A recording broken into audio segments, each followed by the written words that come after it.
Alright, hey guys, how's it going? Even Luca here, and as you can see, we're doing the bonus level in Crash Bandicoot Stormy Ascent, correct? Yay! And this is for our 100th video for the channel, as you can see, and it's actually pretty fast getting to 100 when you post pretty much every day over the last 2 months. That's kind of a thing that happens, but I decided to use this as the 100th video because this is one of the single hardest things in gaming I've had to accomplish. This was brutal, especially for someone who hasn't played a Crash Bandicoot game in... when did Wrath of Cortex come out? I don't know. It's been that long. It's been that long. Like, it's been a long time. But the people who made this level are freaking sadists. Like, and the jump controls are That was not their development team. That's why they took this out. of the original. Yeah, because they originally planned on putting this in one of the original games, or like what did they plan on? You know, originally it was probably the first one. I'm guessing. Not the first one. Not the first one. I don't think it was the first one. Probably second or third then. Yeah. I don't know.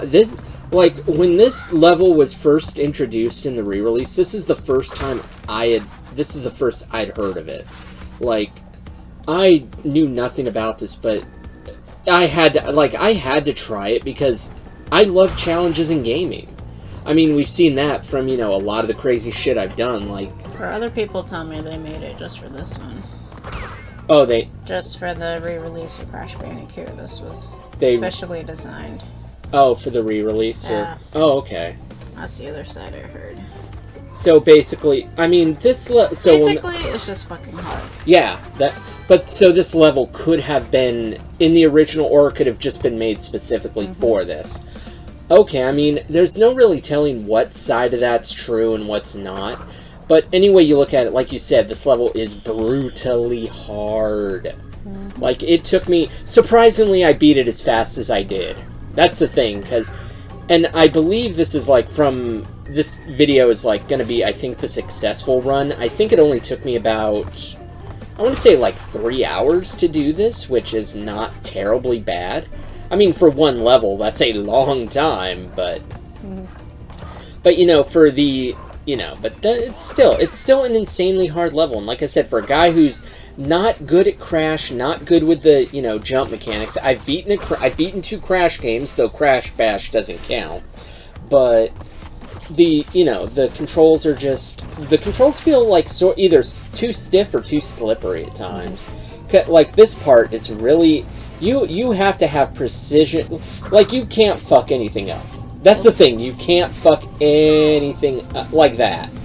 That is probably like, I die a lot on this. It's so much trial and error. It's back to the days of old gaming when, you know, you actually had to really figure shit out. Yes, there are checkpoints, but there's also a thing called game overs, kids. Remember what those are, where if you die, you start all over? Remember that one? No, people are spoiled nowadays where they get, you know, just saves and checkpoints and all this stuff. Don't get me wrong, I love that, but, you know, make a game like this again, where you have, you know, a certain number of lives, and if you don't do it, you go back, asshole. But no, and it's nothing against the Crash stuff, though, but I didn't grow up, like, I didn't really get into it all that early on. In all fairness, though, I didn't get into, what is it, Sly Cooper, that's the one I'm thinking of. I didn't get into that right away. I thought it was just, you know, another typical platformer, which, for the time it kind of was. That was kind of Sony's thing back then. It felt like they had a lot of, you know, a lot of platformers on their consoles, like that, Jak and Daxter, which a lot of these will do at some point, because Jak and Daxter I thought was fine. Sly Cooper, I freaking fell in love with that franchise. That's a really good franchise there. And no, you don't. Did I pull the headphone again? Yeah, that's the tricky thing. It's tricky to try and do this like this, but you know, we have a limited setup. Not much in the way of advanced technology, but we wanted to be able to hear the music while doing this, because otherwise it would have probably been a little more boring. And the music for this is actually pretty good too. Like, the atmosphere, the music, the environment, like, everything looks real. They put some work into this. So what about you, though? I know you love the Crash Bandicoot franchise, and you grew up with that and his counterpart, Spyro. I forgot to mention that's another of Sony's big things. All the Crash games. You beat all of them.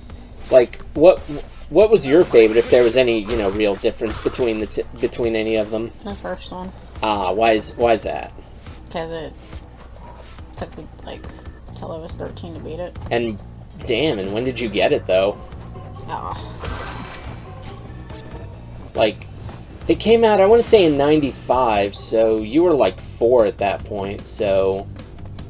I know my brother got it first, and he was never able to fully beat it. Yeah. And I just kept playing with it. It's like, maybe he told you he was able to fully beat it, though, even though he didn't. No, he never beat it. No, he didn't. Because he's told you... A different relative of the family showed us how to beat it, because she beat it before, and I just remembered what she did. I've never beaten the originals or any of the original trilogy, because I think Wrath of Cortex is number 4. Oh yeah, but for bonus areas, though, it's a one-and-done thing, usually, with bonus areas, isn't it? Like, if you fail once. That's one thing I like about what they did here. They give you unlimited tries at it, which is awfully generous of them, all things considered. And I tried to be crazy here. Like, they give you unlimited shots, so, you may as well try and break all the boxes. I discovered that, like, I still haven't figured it out, because that is hard. Like, they even made the bonus area ridiculously hard. Well, you want to get as many apples as you can, because it gives you lives. Just like, insert currency of choice here. Pretty much. Either rings, or apples, or, anything, but... I always thought these were peaches. Yeah, I thought so, too. But no, they're apples. Call them apples, and just call them fruit. They're fruits or apples. They look like peaches. They're whatever you want it to be. But this is when the climb really starts to get treacherous. Though you have to have really, really precision jumping and timing, and it basically combines all the essential gaming skills for this kind of shit. Speed, precision, all that mess. And this is. Like, it took me several tries to pull that off. That is hard. Like, and you're still gonna beat this at some point, right? I don't know. Because you're better at Crash than I am. You've had years of experience playing this stuff. Me, I have not. Like I said, I played 3 when it was new, and then Wrath of Cortex, and that's about it. I sort of gave up there. Same with Spyro. I didn't get into it much. Like, I'm definitely getting back into both, because, hell, I didn't get into Sly Cooper until only a few years ago. And Jak and Daxter was probably one of the ones I picked up when it was still relatively new. Didn't get as far into it, though. I beat the first Spyro with 100% completion, because you get to go to the bonus level, where it's nothing but, you get to run around and chase sheep. You just chase. So, basically, it's just a reward for the player. Well, I like when they reward you for doing 100% stuff. Basically got all the gems on the normal stages, and the ones that I left for last were the flight stages, because those were the hardest ones. Like, there's no reward for doing this except just to say I did it. But there's nothing here. Like, unless maybe if you get all the boxes and stuff, like and there's also the time trial one too, which I find hilarious. I might do that at some point, but. And yeah, we're doing all this post-production, because I'll be damned if I'm going to be doing this shit live. I've done enough shit live. This is post-production material right here. I'm not fuck no, I cannot focus like that.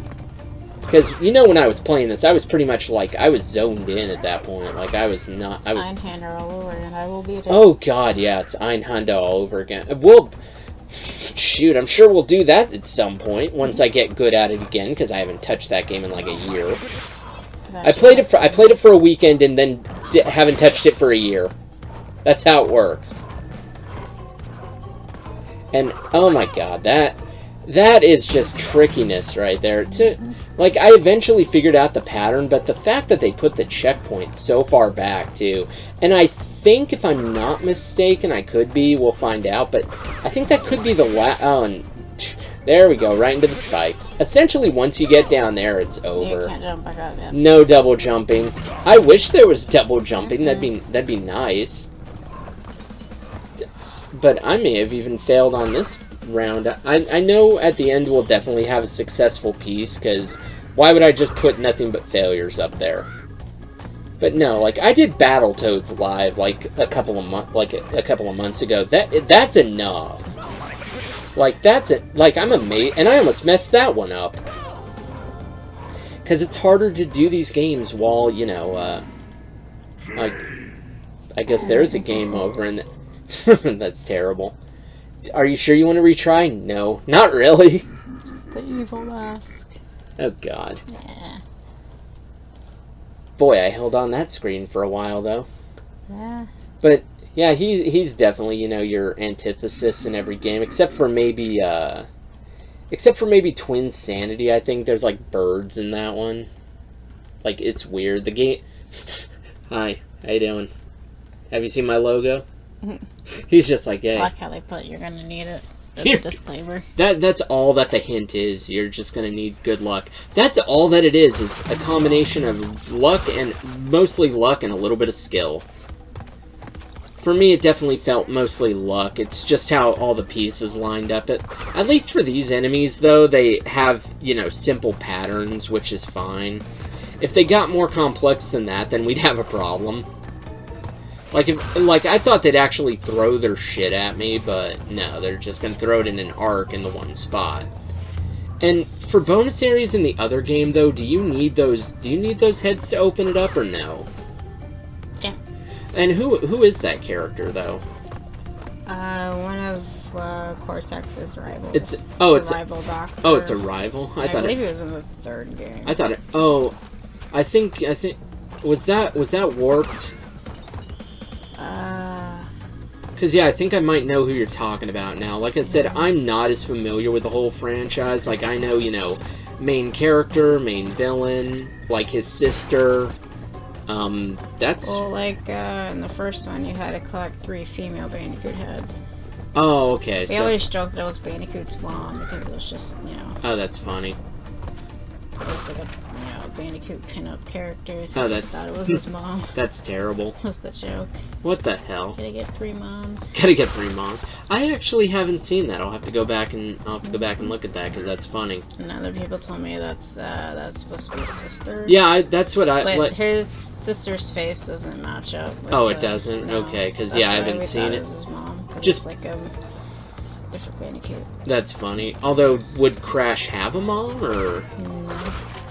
Just he like just has a sister. Yeah, see, so that's like the rival doctor Who guy. has the pet tiger.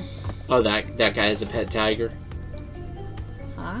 Who has the pet tiger? His sister. Oh, his sister. Oh, okay. Pet tiger and a pet polar bear. Okay, like. Oh, also I know there's the other Bandicoot that like joins their team like a little bit later on. Like he's a big steroid-induced Bandicoot.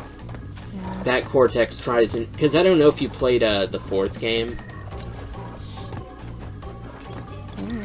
But that's the one, like, his plan there is to use another Bandicoot against him. Like a big buffed version. Yeah. Like, he hasn't given up on the plan to use him for evil. But no. I'm gonna try and get into this series, though. Like, the thing that I remember pissing me off the most was the levels where you have to run at the camera. Like, shit like that. Yes. Like, just running at the camera in general in games is always really hard, but in this it seemed like it was a step further. I didn't mind him until we got to the tar pit part, and the part where you had to ride the damn hog while avoiding the spiked poles at the same time. And is that still running at the camera, though? Yeah. Okay. You're dodging a giant bullet. Yeah, see, I'm not as... because there are the hog stages where you run forward, and then there's the boulder stages where... you run forward. Yeah. There's a lot of running towards the camera for some reason. I don't know why they keep thinking that's a good game design element. It's not. It's annoying, frustrating, and very, very difficult. It's like every bad thing. Because there are things that... and you can't change the camera either. If you could, like, move the camera around, it'd be fine. But no, this is one of those games where that doesn't exist. in all honesty, what surprises me here is the fact that this whole level is nothing more than a 2D perspective, because usually the game's in a 3D, if I'm not mistaken. But, you know, Well, you do have some, stages where you're in 2D. Nothing but 2D perspective. It. Oh, okay.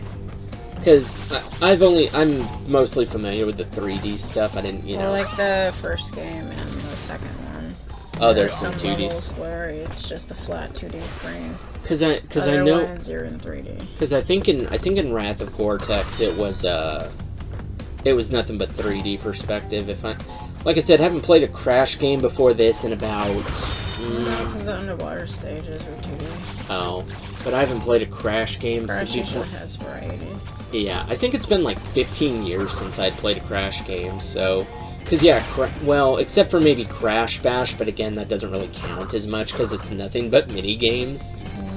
It's a fun little game. Like, I like mini-games, but I think I've grown past the point. Like, I like actual, you know, real stuff in there, and mini-games are sort of an afterthought to me. They need to bring back the Crash Bandicoot racing game, the CTR game. Yeah, I have not played them. Those are my favorite racers. Just because the characters are funny, I like being Ripperoo. Oh yeah, because they've made so many kart racer games. Pinstripe is the hardest boss ever. The alien guy at the end, he's easy. The fucking Pinstripe on that hellacious hot air balloon course. Go fuck yourself. But they've made, you know, so many kart racer things that basically it's almost a clone of Mario Kart, because, you know, that's like, if I'm not mistaken, the original kart racer. And a lot of them just aren't as good. Well, like the hot air balloon stage, where your final boss is Pinstripe, which is the, you know, the mob rat. What are you in a hot air balloon when you're racing? Oh, you're in the sky. It's basically Rainbow Road. Oh dear. No barriers. Oh, so the Super Nintendo version. Because N64 Rainbow Road actually has a rail to it. It is fucking hell. It is the road. It is the Rainbow Road. Hey, Rainbow. Yeah. And you hate it because Pinstripe, from what I believe, he bowls bombs at you backwards and forwards. Oh, that's messed up. So yeah, it just makes it more. But this seems like one of those kart racer things that was actually, you know, good, because I've played a few that are pretty not good, just not good in any sense of the word. Like, I still haven't played the Crash one, but I played the Ben 10 one, and that was garbage. I actually don't hate the series, but I hate the kart racer. Basically, with CTR, if you beat the game, is there like a mirror mode or something? Oh. From what I remember, if you beat the game, with all the characters, you'll each unlock one of the bosses as a playable character. Oh, that's funny. But you have to beat them with, go back and beat it with the boss character, and if you beat him with all 4 boss characters, then you get to be the green alien guy. The final boss. Man, they make you work for that one. Yeah, they do. That's like unlocking the final hidden character in Diddy Kong Racing. They make you work for it, and essentially by that point, it's like, why do I need this? I heard there were alternate skins for the people in CTR if you get all the relics, which is even harder. Yeah. I've never proven that ever, because it's hard to get all the fucking relics. Oh, in which one? Sorry. CTR. Oh, you get all the relics? Oh, yeah. Yeah, getting 100% in anything in Crash is really hard. I just know I've unlocked all the characters. I pretty much just say I'm done. Because you got the aliens, so. As I said, I like being Ripperoo.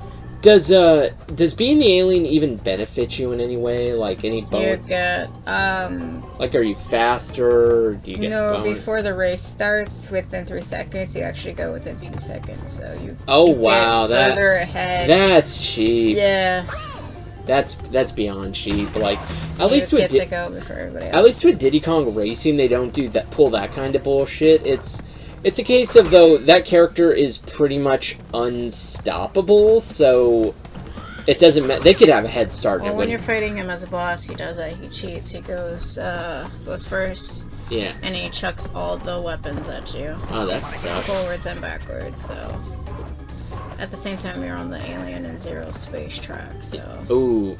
What console were these on? Was this PlayStation 1. This was PS1? Uh-huh. Okay. And they didn't do one for PS2? Oh.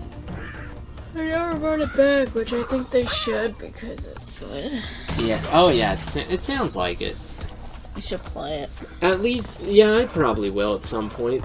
I played my fair Pretty share. much there's hero and villain characters, as well as the pets. Well, yeah, it's the polar bear or the tiger. It's the same way with, Crash Bash. I usually play as the tiger.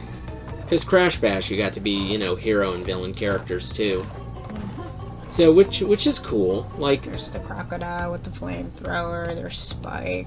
Like, it sucks that Mario Party didn't really do that much. Like, Mario Kart did, yes, but not so much in Mario Party. You didn't really get to be, any of the villains. They all have mechanics where each character would be good at a specific damn, there we go. For turning or for spear. But there's the end of the level, though, guys. This was frustratingly difficult.